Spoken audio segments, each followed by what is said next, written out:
c'est un sujet de direction générale, un sujet de gouvernance, et que, en fait, les SI doivent travailler main dans la main avec le juridique, avec la com, avec la direction générale, avec la relation client, avec les assureurs, etc. Et on a essayé donc de réfléchir à un programme qui essaye de couvrir tous ces enjeux. J'ai essayé de faire rapide, mais donc je voulais également accueillir ceux qui sont à distance et faire un coucou particulier à ceux qui nous suivent depuis l'île de la Réunion, qui sont nombreux, qui soient derrière leurs écrans ou à l'agence, chez nous, avec l'équipe, avec Romain Lefebvre, mon associé. Un grand merci à la Gendarmerie nationale, Général Boger, Colonel Casal. Je vous laisserai la parole à chacun dans pas longtemps. Mais avant de commencer la journée, je voulais vous inviter à prendre quelques instants d'hommage et de recueillement au souvenir de François-Bernard Huyghe, qui nous a quittés le 1er septembre. Beaucoup d'entre vous le connaissez, c'était aussi un intervenant, un habitué des précédentes sessions de Cyber Day, de Search Day, enseignant à l'IRIS. Et je pense que la communauté des chercheurs, des professionnels que nous sommes, pour nous, on perd un penseur, on perd un expert, et nombreux parmi nous perdent aussi un ami. Donc, je voulais qu'on prenne ce petit moment d'hommage et vous dire que cette 5e édition de Cyber Day lui est dédiée. François. Bon, merci Nathalie, je vais faire extrêmement court.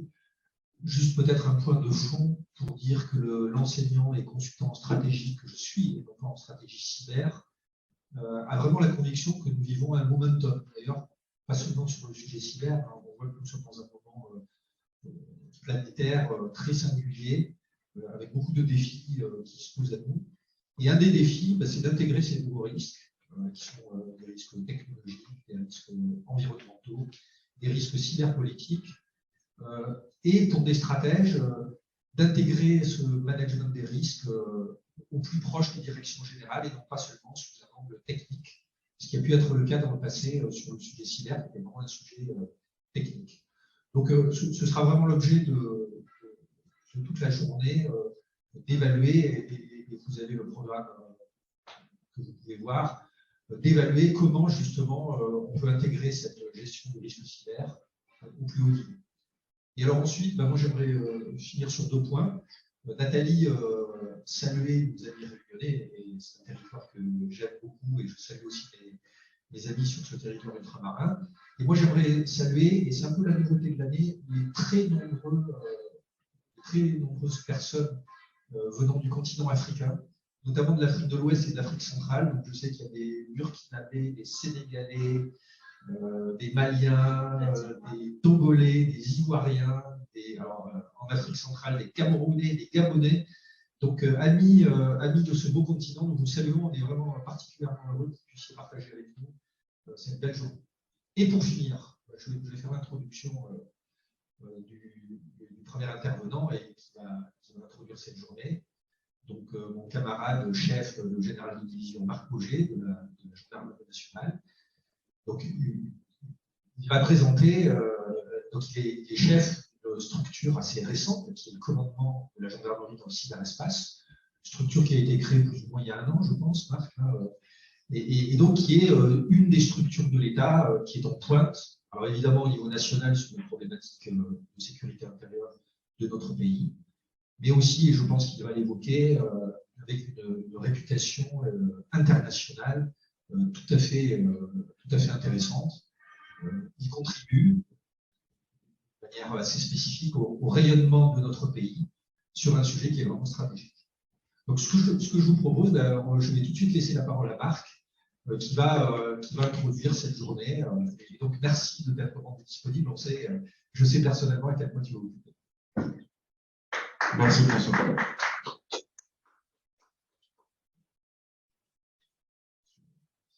Bon, merci, bonjour à tous et à toutes, bon, aussi bien en physique qu'en ligne.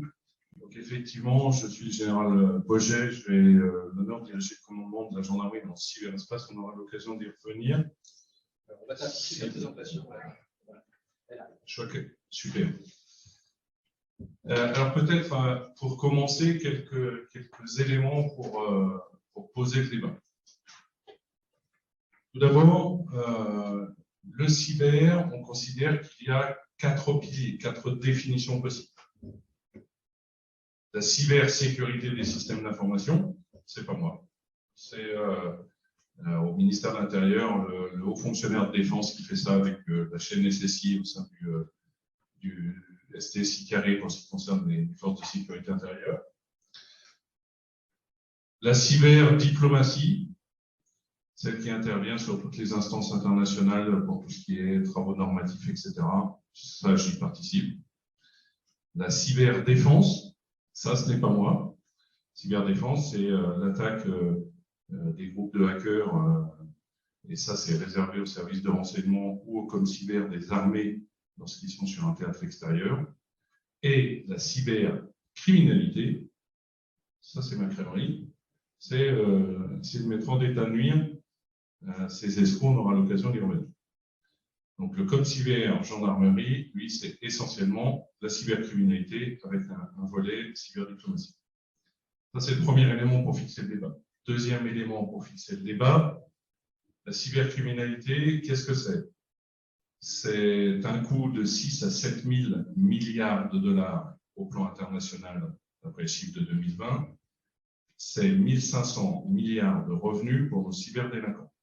Donc, on est sur un marché extrêmement florissant, avec des chiffres qui font relativement peur et qui, donc, derrière, entraînent une organisation très nette de ces cyberdélinquants, toujours un attrait attiré par l'argent qu'on peut s'y faire. Vous allez m'entendre parler exclusivement de cyberdélinquants. Je mets de côté tout ce qui est attaque étatique. Il y en a un certain nombre. C'est plutôt traité par les services de renseignement et l'ANSSI. Attaque pour laquelle je peux prêter la main, même si ce n'est pas ma crèmerie principale. Mais en termes de nombre, c'est complètement epsilonesque par rapport aux attaques de nos escrocs favoris sur Internet. Troisième chiffre pour illustrer le débat, les attaques par rançon logiciel, c'est une attaque toutes les 11 secondes de par le monde. Donc, vous calculez combien de temps nous allons rester ensemble et vous pourrez avoir le nombre de ransomware qui ont fait feu dans n'importe quel pays du monde. Et la France n'est pas épargnée, si vous lisez un peu la presse. Nous sommes actuellement face à une vague qui est importante. Donc, une situation qui est sérieuse, très clairement. On constate, j'ai pu constater 26% d'augmentation entre 2019 et 2020 des faits d'attaques cyber. Je constate 24% entre 20 et 21. Et les premiers chiffres de 22 ne sont pas spécialement réjouissants. On est clairement sur une hausse exponentielle des faits, avec des cyberdélinquants qui tapent allègrement, et il n'y a qu'à regarder la trentaine de publications sur le Hall of Shame de Logbit ces derniers jours pour constater qu'il y en a à peu près une douzaine qui concernent la France. Donc une situation qui est sérieuse et avec un chiffre noir qui pour moi est particulièrement important et problématique, c'est qu'on estime, là c'est plutôt au doigt mouillé, mais l'ordre de grandeur est là, qu'on a une plainte pour 250 attaques tentées au Russie. J'aurai l'occasion, en répondant aux questions, si vous le souhaitez, d'évoquer pourquoi ce nombre est important.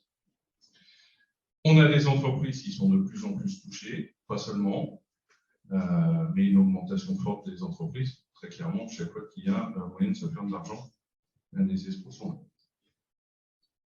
Et puis à côté de ça, on a des systèmes informatiques qui sont de plus en plus interpénétrés, de plus en plus internationaux, de plus en plus complexes, et donc avec de plus en plus de trous. On bat chaque année le nombre de vulnérabilités découvertes dans les systèmes d'information de par le monde. L'année dernière, on en était à plus de 50 par jour. 50 vulnérabilités par jour découvertes, c'est autant de portes que peuvent utiliser les hackers pour rentrer. Donc il y a un vrai sujet de ce côté-là. Et comme nos systèmes sont de plus en plus interconnectés, eh bien, une porte quelque part permet de remonter sur un système plus conséquent ailleurs, qui peut d'ailleurs être mieux protégé que le système annexe. C'est pour ça qu'on voit souvent, lors d'une vente de société, lors d'une cession de société, lors d'un achat de société, c'est le moment favori pour les escrocs pour rentrer. Si vous êtes dans une cession de société, vous avez déjà été obligé, vous, société bien protégée, de vous aligner sur le niveau de sécurité de la boîte à qui vous vendez. Et donc, peut-être d'ouvrir un certain nombre de portes par rapport à votre niveau de sécurité. Et donc, cette boîte que vous êtes en train de céder, elle est toujours connectée à votre système d'information et au travers elle, c'est un bon moyen pour remonter jusqu'à chez vous. À l'inverse, quand vous achetez une boîte, eh bien, elle n'est pas forcément au bon niveau de sécurité, mais elle est déjà raccordée à votre système d'information et c'est là aussi un bon système pour remonter jusqu'à chez vous. J'en discutais dernièrement avec le chef d'entreprise d'une très grosse boîte internationale. Ils se sont fait poutrer leur siège social en France. Comment? En passant par une boîte qu'ils étaient en train d'acheter aux US, qui n'avait pas encore leur niveau de maturité de sécurité informatique, sauf qu'elle était déjà raccordée à leur système, ce qui commençait forcément à s'alimenter. Et donc, au travers de cette succursale américaine, ils sont remontés jusqu'à la boîte française et ont fait du bien. Alors, face à ça, le directeur général, Christian Rodriguez, qui est convaincu que depuis très tôt que la prochaine crise sera une crise cyber, a souhaité créer le commandement de la gendarmerie dans le cyberespace. Alors, c'est quoi? C'est le rassemblement de l'ensemble de ces forces cyber. Nous sommes 8000 actuellement, et comme cible de monter à 10 000 avant les Jeux Olympiques de 2024. On aura l'occasion d'y revenir. Et en fait, Christian, lorsqu'il a créé comme cyber, il lui a donné un certain nombre de caractéristiques. La première, il en a fait un grand commandement. Alors, qu'est-ce que ça veut dire au sein de la gendarmerie? C'est une structure qui lui est directement rattachée, ce qui permet d'avoir un rôle transverse et un positionnement hiérarchique intéressant. Et il m'a confié l'intégralité de la problématique cyber, de la partie prévention jusqu'à la partie investigation. Dès que c'est cyber, ça tombe chez moi. Quel est l'intérêt de la chose? Eh bien, c'est assez simple. Si on regarde un peu nos cyberdélinquants, on s'aperçoit qu'on a 3 grandes catégories. On a ceux du très très haut du spectre, ceux qui trouvent les vulnérabilités 0DEX, on est plus chevronnés, pour lesquels il faut des experts de haut vol pour les bloquer. J'aurai l'occasion d'y revenir. Mais à l'inverse, sur le bas du spectre, on a tous ces délinquants qui nous font des escroqueries de masse, faible montant mais grand nombre de victimes. Tout ce qui est les phishing que vous connaissez, les escroqueries à la fausse romance, les escroqueries au président, les fauseurs de virement, mais on a toute une palanquée. Et pour le coup, face à cette délinquance de masse, la réponse ne peut pas être que judiciaire. Pourquoi? Grand nombre de faits égale un certain nombre qui vont être classés parce que trop petits pour être traités au plan judiciaire. Et c'est là où la partie prévention est intéressante, puisque si je ne peux pas le traiter en judiciaire, il va donc falloir que j'arrive à faire monter le niveau d'hygiène numérique de nos victimes potentielles, par exemple, ce qu'elles se fait attraper. Et donc, c'est intéressant que j'ai aussi ça dans mon expertise. En plus d'avoir ce spectre aussi large, me permet d'avoir des interactions permanentes entre prévention et investigation. En gros, ce que je trouve dans les enquêtes judiciaires comme nouveaux phénomènes me permet d'adapter les phénomènes de prévention, les messages de prévention, pardon. Et à l'inverse, les signaux faibles qui remontent du terrain en prévention peuvent me permettre d'ouvrir des enquêtes judiciaires. Il a enfin décidé un dernier point, mais qui n'est pas des moindres, qui est une autonomie financière. Je suis mon propre responsable budgétaire, ce qui me permet d'avoir de la souplesse et de la réactivité dans ce que je souhaite faire suivant ces directives. L'objectif de tout ça, c'est d'arriver à être plus lisible, plus performant, plus cohérent, puis au final plus efficace au bénéfice de nos concitoyens, au bénéfice de nos forces vives, que sont les collectivités locales et les acteurs économiques qui, ça aurait pu faire l'objet d'un point de départ, sont à un niveau de préparation qui est quand même, soyons politiquement corrects, perfectible. Voire très perfectible. Voire très, très perfectible. Et donc, eh bien, la gendarmerie s'est positionnée pour arriver à pour essayer d'aider ces forces vives pour arriver à être plus efficaces. Et puis, c'est un autre avantage, ça me permet comme je gère aussi tout ce qui est contenu de la formation, grande direction de formation, ça me permet de mieux anticiper les problématiques de demain. Vous savez que si je fais une incise sur le sujet, l'arrivée de la 5G, l'arrivée des objets connectés, 2025, on estime qu'un utilisateur aura 5000 interactions par jour avec un objet connecté. Alors, je n'ai pas fait le point pour le coup de ceux qui avaient une montre connectée, mais on a maintenant les chaussures, les gilets. Enfin, l'imagination est à peu près sans limite. Et c'est autant de portes ouvertes si c'est mal configuré pour permettre au hacker de rentrer.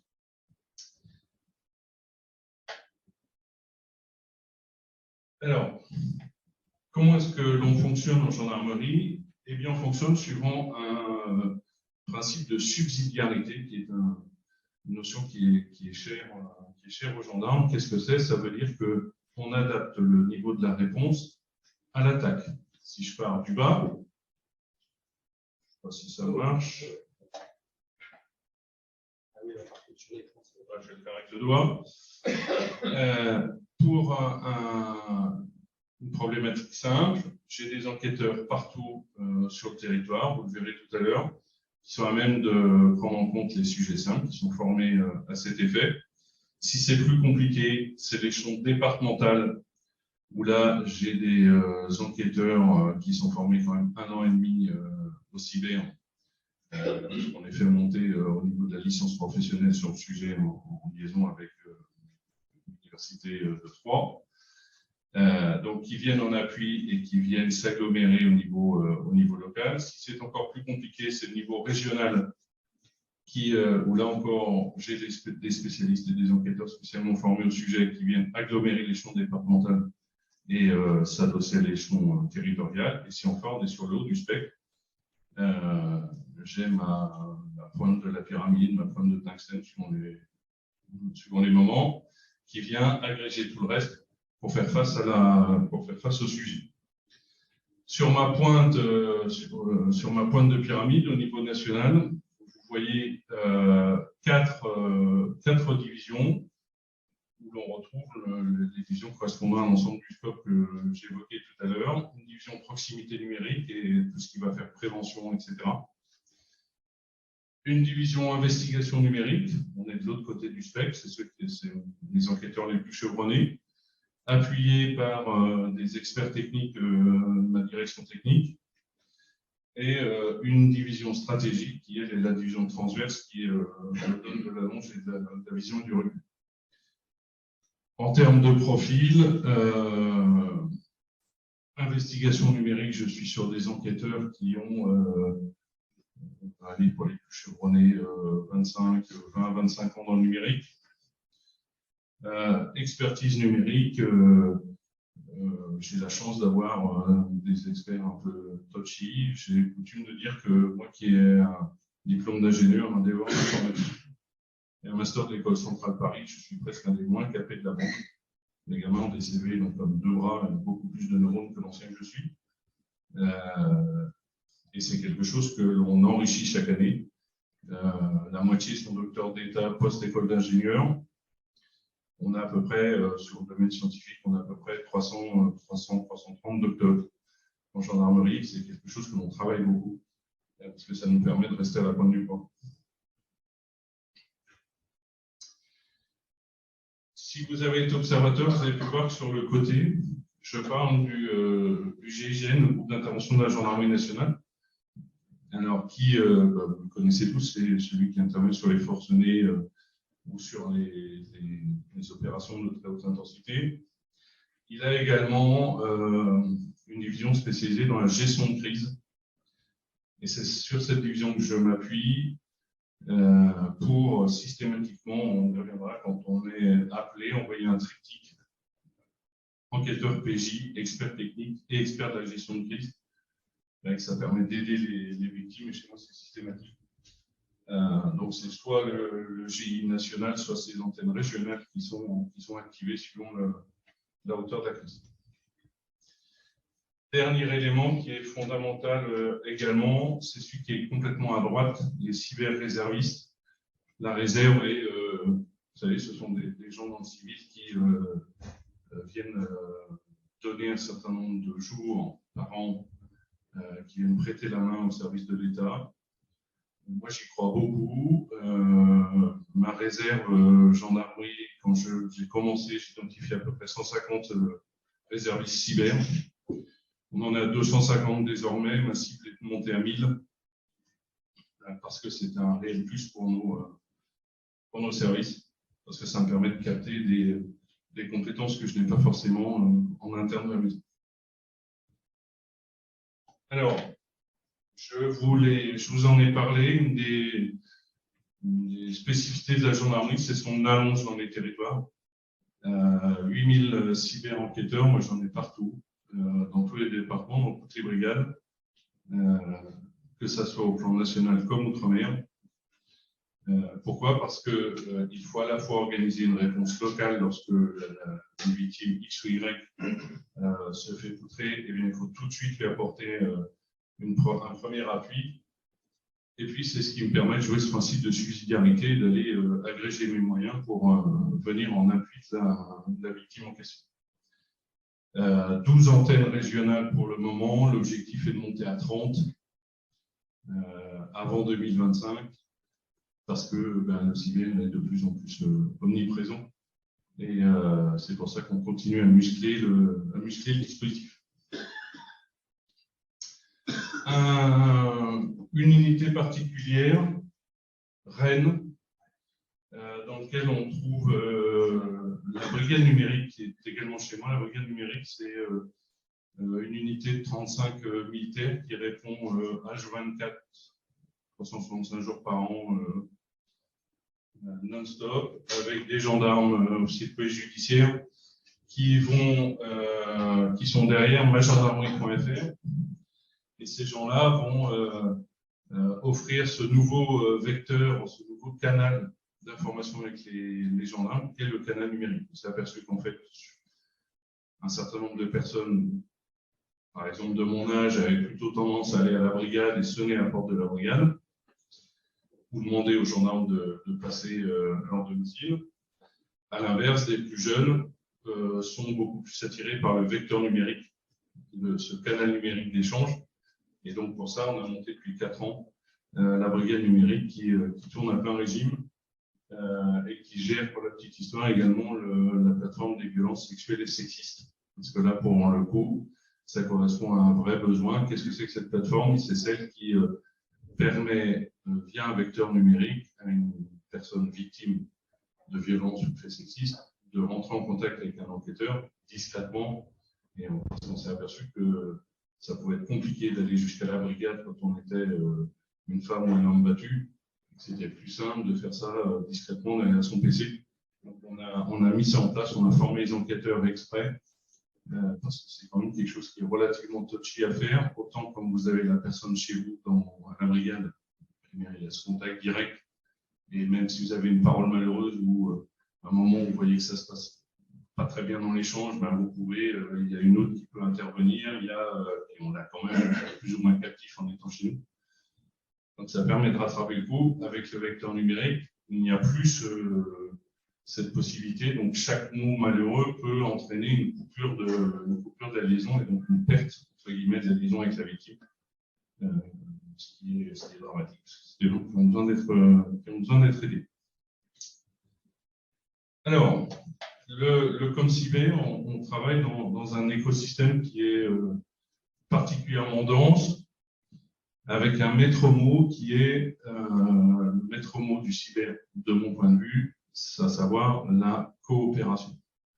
J'ai coutume de dire que si ensemble on va plus vite. Si tout seul on va plus vite, ensemble on va plus loin. Et c'est fondamental. Si on décrit un peu cet écosystème, on va retrouver l'ensemble des acteurs qui jouent dans les différents scopes qui sont les mêmes. Je vais parler tout de suite de l'ANSSI. L'ANSSI, c'est l'agence qui donne les grands principes stratégiques derrière lesquels tout le monde s'aligne. Voilà, sa présence est incontournable en matière cyber, vous le savez, avec un réel positionnement aussi bien national qu'international qui est largement reconnu. Si je commence par le volet investigation, je vais parler en premier des autorités judiciaires.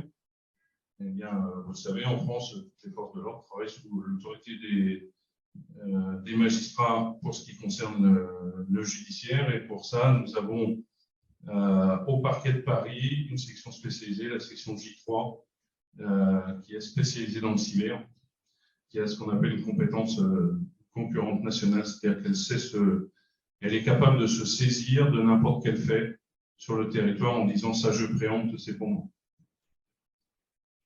Des acteurs institutionnels, nos camarades de la police nationale, nos camarades des douanes,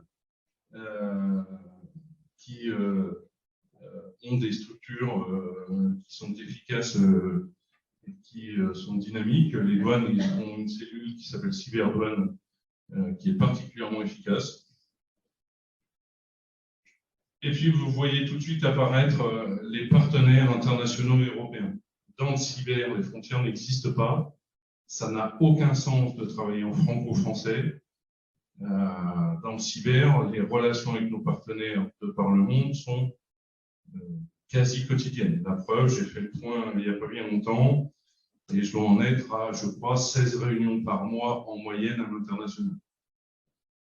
Ça fait presque une réunion tous les 2 jours si je considère que je travaille 7 jours sur 7, ou presque une réunion par jour si je considère que je travaille 5 jours sur 7. C'est sans arrêt. Sans arrêt. Soit au plan judiciaire, et là pour s'échanger de l'information dans le cadre d'enquête. Alors là, il y a des mécanismes qui existent, et les demandes d'entraide pénale internationale, c'est les demandes d'entraide européenne. Enfin, tout ça est bien normé, qui s'appuie sur des partenariats forts avec mes collègues des forces de l'ordre européennes et internationales. C'est aussi varié que, je ne sais pas si je prends la map monde, le FBI aux US, tous les pays européens, pour finir avec l'agence du renseignement australienne. Et c'est sans oublier l'Asie, etc., enfin, ou l'Afrique, ou tout ce qui est Moyen-Orient, etc. C'est sans arrêt.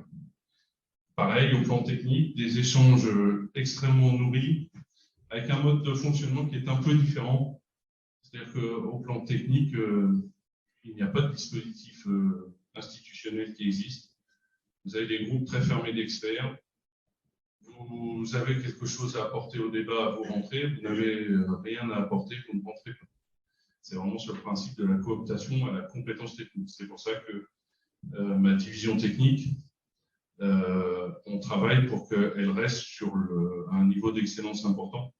Parce que si jamais je descends en gamme, eh bien, je me ferme ces échanges internationaux qui me vaut qui se rassemblent régulièrement, que je les accueille régulièrement. Ils s'enferment dans une salle avec un défi technique, ça me coûte quelques pizzas, et quand ils ressortent, pour le moment, le défi technique a toujours été rempli. Dernier acteur, c'est tout ce qui est service de renseignement, soit de l'Est, soit de l'Ouest parisien, qui sont évidemment extrêmement actifs dans le domaine, l'Est comme l'Ouest,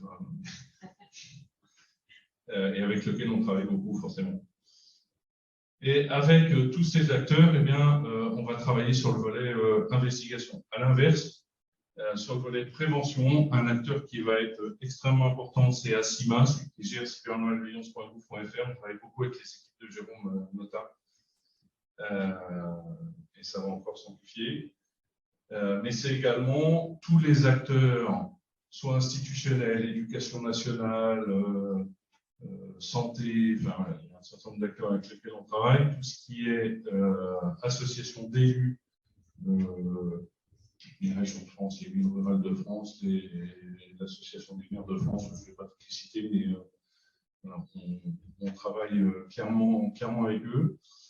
Tout ce qui est association professionnelle, puisque tout ce qui est MEDEF, and so on, qui sont là parce que, voilà, encore une fois, je vous l'ai dit, une de mes cibles, et ce sont les acteurs économiques. Il faut donc qu'on les aide et il faut qu'on arrive à les sensibiliser sur le sujet. Et enfin, les assureurs, avec lesquels on a passé une convention 8 mois maintenant. Pourquoi? Notamment avec les agents généraux d'assurance. Pourquoi? Parce que les agents généraux d'assurance, c'est souvent les premiers qui sont appelés lorsqu'il y a un sinistre. Donc, il est important qu'on les forme, on les sensibilise, de façon à ce qu'ils puissent redonner les bons éléments, et le premier étant appeler les gendarmes. Alors, après toute cette mise en place, qu'est-ce que j'ai fait le bilan au bout d'un an? Je dirais que voilà, pour le moment, ça va. Gendarmerie.fr, on a un peu plus de 400 interactions par jour, ce qui dénote une réelle utilisation. On a sensibilisé aussi bien au plan central qu'au plan local un peu plus de 400 000 personnes au risque cyber. C'est à la fois beaucoup et peu. Quand on regarde la population française, on voit qu'il y a encore de la marge. C'est plus de 3000 procédures judiciaires traitées sur un an. Bonne augmentation. Et puis enfin, 300 000, un peu plus de 300 000 signalements à la fraude à la carte bancaire. C'est la plateforme Perceval. Vous savez, c'est quand vous faites frauder votre carte bancaire, vous pouvez le déclarer sur Perceval, ce qui me permet, moi, de faire des rapprochements, des recoupements pour eh bien, être en mesure d'identifier des auteurs de fraude. Là-dessus, peut-être une petite incise. Si vous voulez faire des achats sur Internet, je vous rappelle qu'il y a à peu près 34 millions de numéros de cartes bancaires valides disponibles sur le dark. Ça coûtera 50 $. Évitez de faire ça en France. Vous pourriez avoir la visite de gendarme, mais c'est un véritable fléau. Et puis, on a un certain nombre d'appuis techniques, bien justement, utilisant nos experts de haut vol.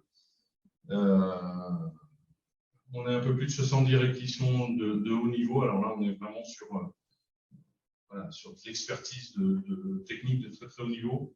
Pour vous donner une idée, lorsque l'on récupère sur une scène de crime un téléphone qui est endommagé, qui ne marche plus,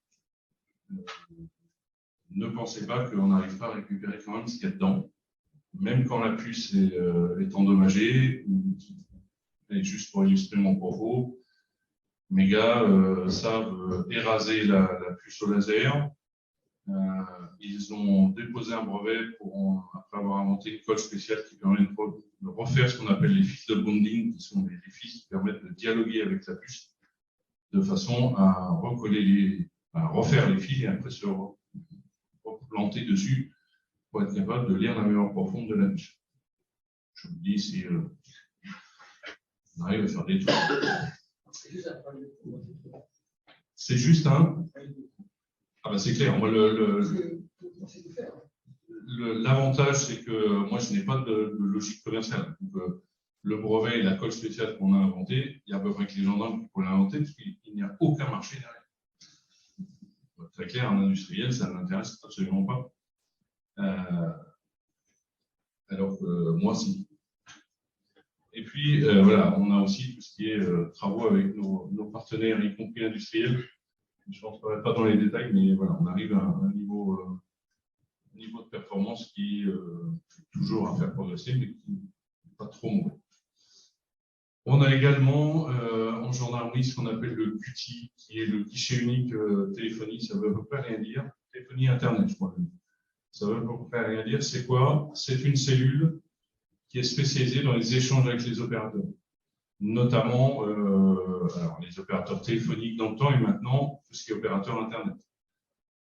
Exemple typique, quelqu'un se fait pirater son compte Instagram, on change l'adresse mail de récupération pour qu'elle ne puisse plus rentrer sur son compte, et après on la fait chanter en disant c'est où tu me donnes X milliers d'euros, ou je diffuse le contenu, ou pire, je rajoute du contenu sur ton compte, y compris voilà, des choses qui n'ont évidemment rien à y faire, et la personne est complètement démunie. On a sur sein de mes équipes des gars qui sont en contact étroit avec tous ces grands groupes, qui nous permettent de mettre de l'huile, d'expliquer que oui, on a vérifié que c'est bien la bonne personne, etc.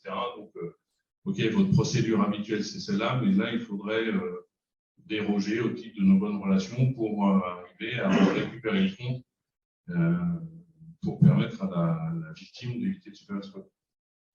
On en est à plus de 7000 et c'est utilisé par tout le monde, y compris par nos camarades, les policiers ou les douaniers, parce que c'est voilà, et ça se construit sur le long terme. C'est basé sur la confiance avec nos partenaires. Et enfin, au milieu, vous voyez deux choses, CNFC Lille et puis une école cyber dans les Balkans. Alors, nous avons créé cet été, au 1er août, le Centre national de formation cyber. C'est ma tour de contrôle pour tout ce qui est formation. Elle est basée à Lille, sur le campus cyber de Lille.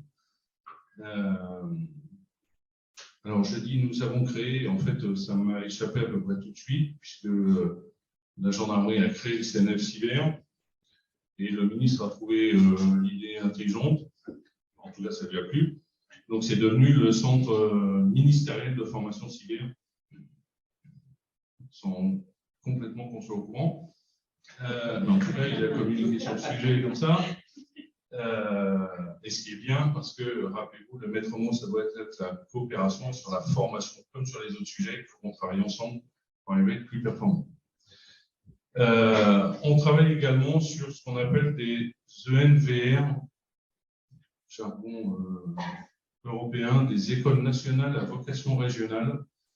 C'est-à-dire, on se déploie, là on en monte une première dans les Balkans, pour aider les autorités locales à monter, en partenariat avec la France, une école de formation en cyber, qui va avoir des contacts forts avec le Centre national de formation cyber. Mais l'idée, c'est là aussi d'arriver à étendre le nombre d'experts cyber qu'on forme au niveau européen. En parallèle, en interne, j'augmente fortement mes formations spécialisées, que ce soit les enquêteurs sous pseudonyme. Oui, madame. Alors, j'ai une question digitale. Je vous en prie. Qui est pourquoi dans les Balkans? Pourquoi pas dans les Balkans? Voilà la bonne réponse. C'est parce que l'écosystème local s'y prêtait, parce qu'il y avait une vraie volonté au plan local, au plan régional. Pas du tout. Pas du tout. C'est que ce sont des pays qui sont conscients qu'il faut eux aussi qu'ils développent leurs compétences cyber, mais il en existe une autre en Afrique et ça ne va pas s'arrêter. Mais il faut aussi une volonté locale. Ce n'est pas la France qui arrive et qui impose son modèle, c'est vraiment les pays concernés qui expriment une volonté forte et sur lequel on vient les aider, les appuyer, leur donner ce qu'on peut leur donner pour arriver à monter cette école qui arrive. Si ça répond à votre question. Donc, je disais sur les formations spécialisées, une hausse importante de nos formations spécialisées. Les enquêteurs sous pseudonyme, c'est ceux qui enquêtent avec, sans afficher qu'ils sont gendarmes. C'est utile dans le monde cyber. C'est également ce qu'on appelle les fintech, qui sont, je vous ai parlé tout à l'heure des N-tech, qui sont les gendarmes spécialisés qu'on monte au niveau de la licence professionnelle sur tout ce qui est nouvelles technologies. Eh bien, les fintech, c'est la couche d'après où je rajoute une couche de formation cryptoactif, puisque je ne vous apprendrai rien en vous disant que dans le cyber, les cryptoactifs sont monnaie extrêmement courante. Et puis, ça, c'était pour la partie investigation. Pour la partie expérimentation, on a commencé l'année dernière avec l'AMF, l'Association des maires de France, et cybermalveillance. On a monté Immunité cyber. C'était quoi? L'idée, c'était 9 questions très simples, écrites en français, avec 2 cases, rouge, vert. Rouge, c'est non, je ne sais pas, non, je ne fais pas. Vert, c'est oui, je sais, oui, je fais. Et si à la fin, il n'y a que du vert, ben, vous n'avez pas besoin de moi, tout va bien. Et s'il y a du rouge, ça vous dit contactez les gendarmes, on va venir vous aider. Je ne trahis pas de secret en vous disant que les réponses qui m'arrivent sont très souvent rouges. Donc pourquoi? Parce qu'on va venir porter la bonne parole, on va venir aider les collectivités locales à monter en compétences, et qu'on a enrichi cette année son cours d'expérimentation par un pré-diagnostic, c'est-à-dire que cette fois sur un truc plus costaud et plus long, dans 12 départements désormais, où l'on va les aider à tracer ensemble une photo de leur situation ciblée. Ça ne s'appelle pas de diagnostic, ça ne s'appelle pas un audit, parce que j'en ai pas le droit et ça serait la concurrence déloyale des boîtes.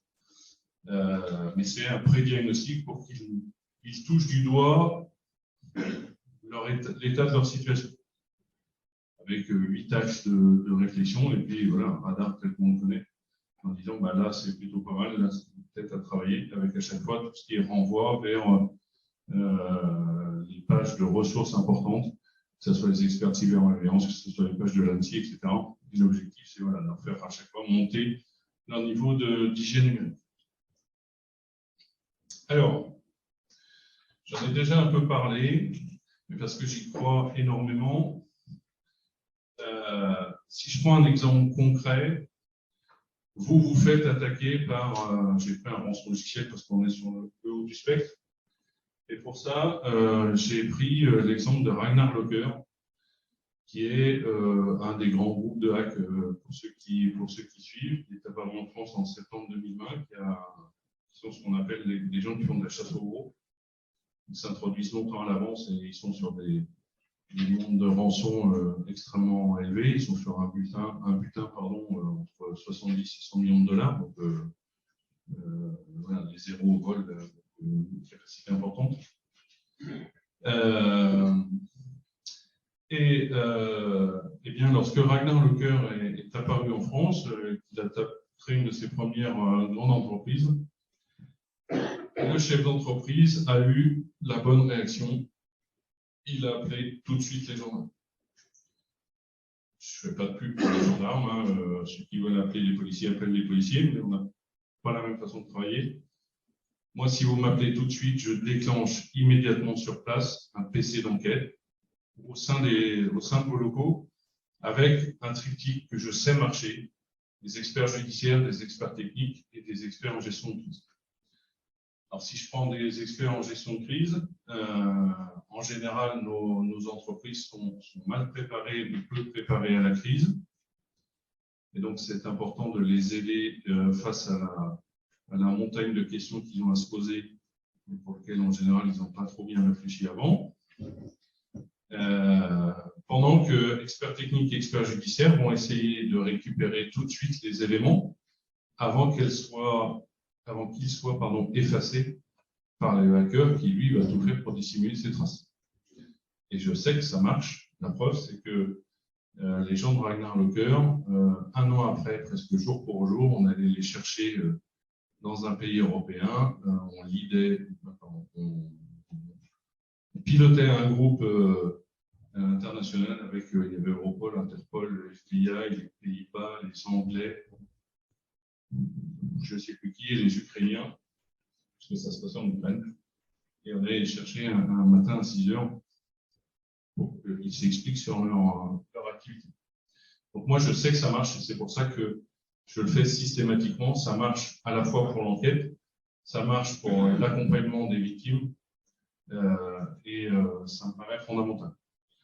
Si je prends un dernier exemple, une société qui s'est fait créer il y a quelques mois maintenant, 2000 employés, un ETI, voilà, un peu gros. Évidemment, préparation au cyber, je cite le PDG avec qui j'en ai longuement échangé après. Il me disait, mais moi, je découvre ces crapules, ça montre que je découvre. Et évidemment, en interne, je n'ai rien. Il avait un service informatique, 2 personnes, mais qui étaient là pour installer les PC quand il y avait des PC et des nouveaux collaborateurs qui arrivaient. On était très loin du niveau de prise en compte de tout ce qui était risque cyber. Et pour la petite histoire, le même PDG m'a dit, vos gars, ils ont été extraordinaires. Parce qu'ensemble, on a géré la crise, on a aidé, on a essayé de lui donner ce recul qu'il n'avait plus sur les questions qu'il fallait qu'il se pose vis-à-vis des collaborateurs, vis-à-vis des partenaires, vis-à-vis des autorités, vis-à-vis des choses à prévenir, vis-à-vis des hackers, comment est-ce qu'on se comportait, etc., etc., etc. Et je pense que c'est quelque chose qui marche bien. En tout cas, c'est quelque chose que j'ai systématisé. Et puis le déploiement sur le terrain, c'est quelque chose que les militaires savent bien faire. J'en suis à les gars sortent à peu près 2 sorties et demie, presque 3 sorties par semaine. Si vous avez regardé sortie dans la presse, on peut en parler, on peut en défendre d'ailleurs. Si vous regardez l'hôpital de Corbeil-Essonnes, c'est le même dispositif qu'on a mis en place. Alors, quelques conseils j'ai essayé de résumer sur une slide. Voilà. Quelques conseils fondamentaux qui me paraissaient être le mantra qu'il fallait que vous ayez. La crise, ce n'est pas au moment de la crise qu'on gère la crise. La crise, on la gère avant. On éprouve ces outils avant. On réfléchit avant où va se passer un PC de gestion de crise. Quels sont les moyens de communication qu'on va utiliser. Quels sont les messages qu'on va devoir délivrer. Autant de choses, je vous dis, pour intervenir régulièrement au COMEX, qui ne sont pas complètement toujours anticipés. Et lorsque la crise survient, parce que vous l'avez compris, quand on voit le nombre, les évolutions des chiffres, plus que se demander est-ce que je vais être un jour touché et poutré, la vraie question est plutôt quand est-ce que je vais être touché et poutré, ça va vous arriver. Voilà. Donc c'est pour ça qu'il faut vraiment l'anticiper.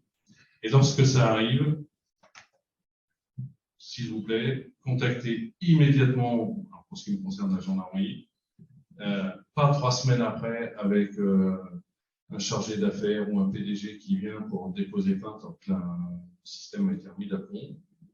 Je pars avec un boulet au pied plus important.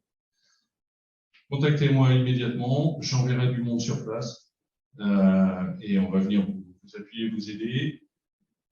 Essayez de préserver la scène de crime numérique, c'est-à-dire ne commencez pas à tout effacer, tout éteindre, comme je le vois encore souvent. Je rappelle que quand il y a une attaque, on n'éteint pas les PC, mais on les débranche du réseau. Si vous le débranchez du réseau, l'attaquant ne peut plus accéder au PC. Si vous l'éteignez, on perd tout ce qu'il y a en mémoire vive, y compris toutes les traces de l'attaque. Donc, le câble RJ45 plutôt que le câble électrique. Il va y avoir à communiquer régulièrement en interne comme en externe. Et là, si vous nous avez appelé, on viendra vous aider ou vous donner des exemples de ce qui se fait par ailleurs, parce qu'on est un peu réfléchi. Et enfin, 2 derniers conseils qui paraissent une évidence, mais en avoir vu, il faut peut-être mieux le dire. 1, si vous êtes parti avec les gendarmes, évitez-moi toute négociation parallèle. Parce que, pour le coup, c'est un cas concret. Hein. Sur une négo qu'on faisait pour essayer d'avoir des éléments qu'on ne comprenait pas, ça ne matchait pas comme il fallait. On finit par découvrir qu'en fait, le PDG, par ailleurs, négocier avec les. Donc, nous, tous les coups de poker, les coups de bluff qu'on faisait, etc., ça répondait pas, parce qu'en fait, le PDG disait juste ça. À ce moment-là, il ne m'appelait pas. Il n'y a pas réglé le problème, en fait. Pareil, cas concret, ne pas activer une société de remédiation sans qu'on soit au courant et sans qu'on travaille. Moi, je travaille avec les grandes sociétés de remédiation et je n'ai d'action chez aucune. Mais il faut impérativement qu'on travaille ensemble. Pourquoi? Une société de remédiation, elle est dans un contrat avec le client. Elle, son but, c'est de remettre la situation en état. C'est pas de rechercher des traces, c'est pas de préserver des traces. Et je leur en veux pas, c'est pas leur boulot. Un, ils savent pas faire, et deux, c'est pas leur boulot, c'est pas leur contrat financier. Mais vous comprenez bien que si on ne travaille pas main dans la main, si eux commencent par m'écrabouiller en faisant une opération X ou Y pour essayer de remettre en état, commencent par m'écrabouiller toutes les traces, ben, ça match beaucoup moi-même. J'ai normalement à peu près bouché les trous, parce que j'ai fait toutes les grandes boîtes de remédiation et on est tous bien d'accord sur le sujet. Mais, je le redis, il faut que ça vienne à l'idée de ça. Voilà. En gros, ce que l'on fait, vous l'avez compris, une action qui est un peu dynamique, les nuits sont courtes, mais parce qu'il y a de véritables enjeux, et l'idée, dans les mois à venir, voilà, c'est de continuer à accélérer sur le sujet, que ce soit en prévention, que ce soit, on va essayer de faire un guide cyber pour les aider à gérer la crise, on va aller chercher des partenaires pour essayer de construire ça. Là encore, l'idée, c'est pas de concurrencer l'écosystème privé, mais bien de leur mettre le pied à l'étrier, parce qu'en fait, on s'aperçoit que les forces vives ne savent pas vers qui se tourner. C'est travailler beaucoup sur le monde de l'éducation. Vous savez qu'on travaille avec un assureur connu sur la mallette Internet. On va l'enrichir avec tout un volet cyber. Je vais essayer de rajeunir la population. Actuellement, on tape sur les CM2, 6e. Et je pense qu'il faudrait mieux qu'on tape sur les CM1, parce qu'en CM1, ils ont déjà tous un téléphone presque. Et avec tous les risques sur les réseaux sociaux, etc. Je vous encourage, si vous avez des enfants qui sont dans ces âges-là, à vraiment regarder ce qu'ils ont sur les réseaux sociaux, c'est assez affolant. Donc là aussi, il faut qu'on travaille là-dessus avec les écoles, avec les collèges. Peut-être faire 2 niveaux, un CM1 et puis peut-être un 4e, 3e, parce que les cibles ne sont pas les mêmes. On va travailler également sur les seniors. Nos seniors sont des populations vulnérables parce qu'elles ne sont pas nées avec 2 pouces atrophiés pour taper sur le clavier. Et voilà, ce sont des victimes faciles. Et puis enfin, les collectivités locales. L'idée, c'est que ce prix de diagnostic cyber que j'ai actuellement en place, je le développe sur l'ensemble des départements.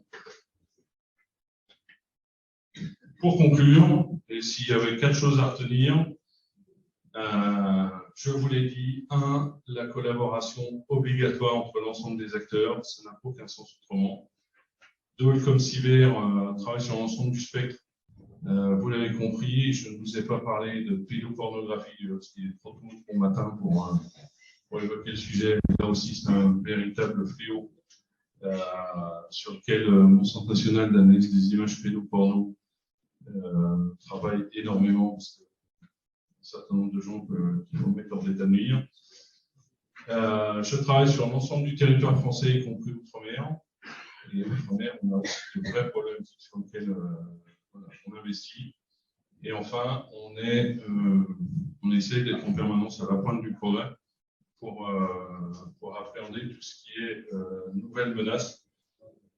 Et notamment, je finirai là-dessus, 2 montagnes qui arrivent.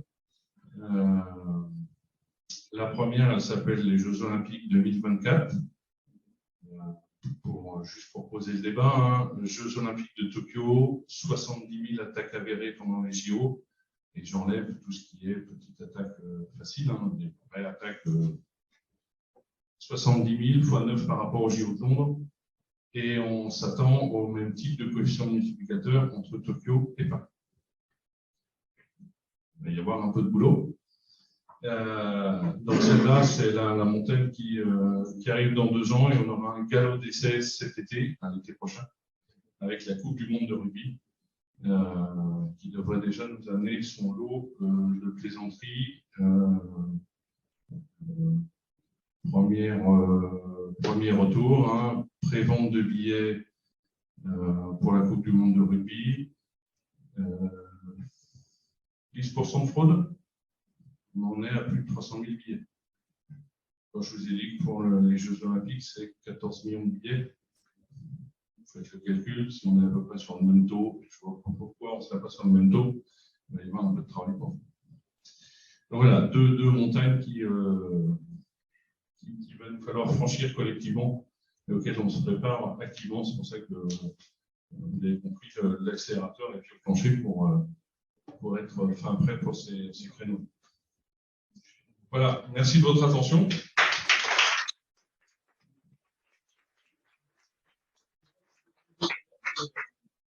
Il y a quand même d'autres montagnes. Il y en a. Dans le Canton, qui est en permanence, c'est les paris en ligne. Les paris en ligne. Ouais.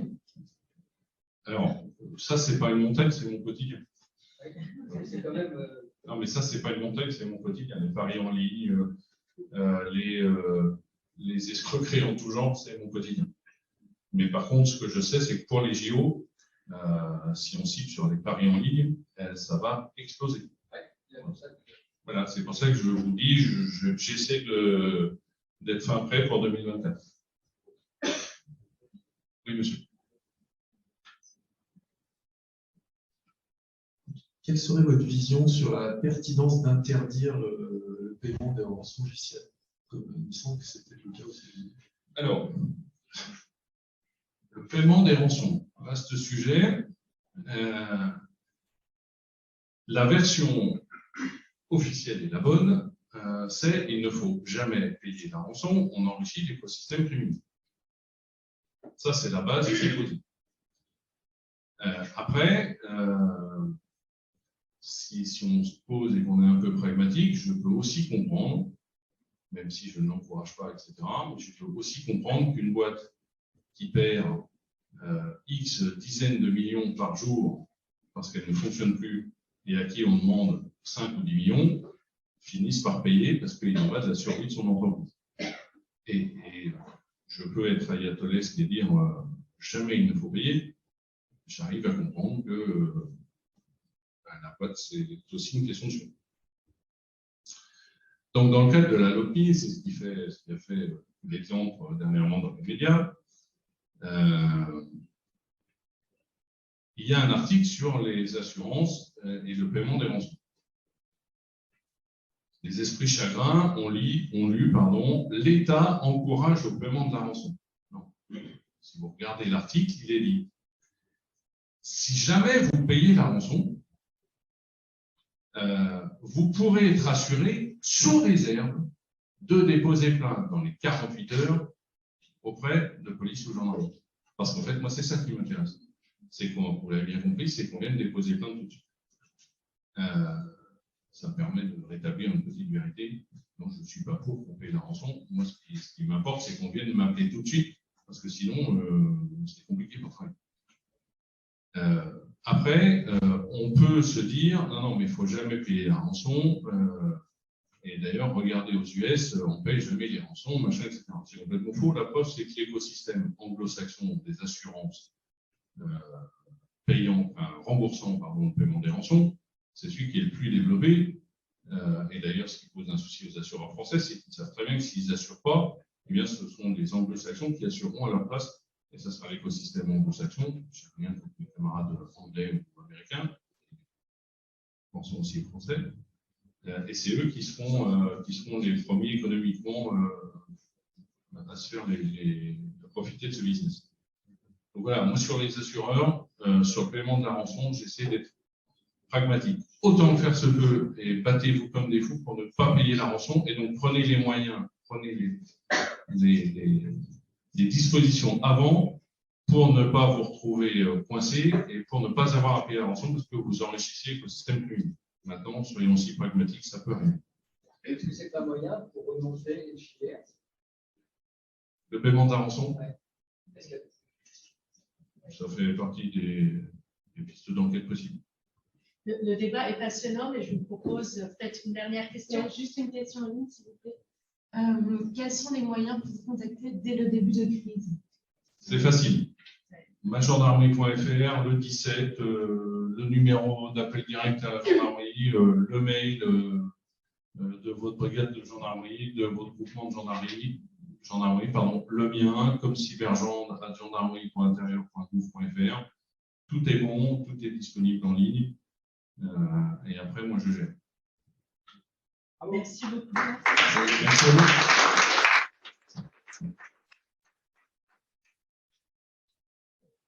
Merci.